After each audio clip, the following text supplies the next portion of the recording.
บางทีเธอจะยอมใจเย็นๆและฟังฉันสักหน่อยบางวันที่ไม่เจอเธอไม่เจอต้องเงียบเหงาบ่อยๆไม่จริงไม่เลยยังไม่เคยจะไปหาใครๆที่อย่าไปคิดอะไรก็อยากให้รู้เอาไว้ก่อนนั้นเธอจะทำอะไรแค่ใจถึงสบายตอนนี้เธอจะทำอะไรฉันใจหายตลอด ยืนเต้นตรงนี้ตรงนี้ตรงนี้ ไม่เลยไม่แค่ใจฉันยังไง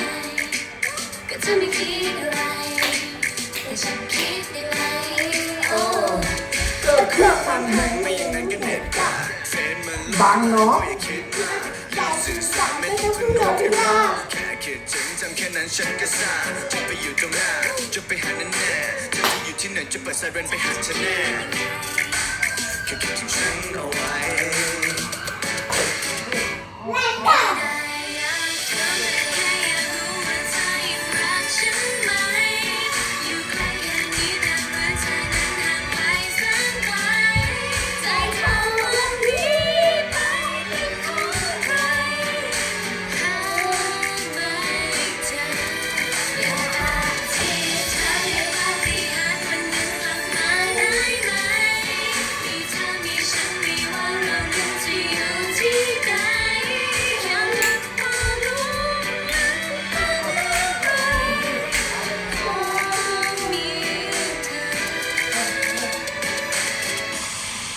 ช่วยดูแลกั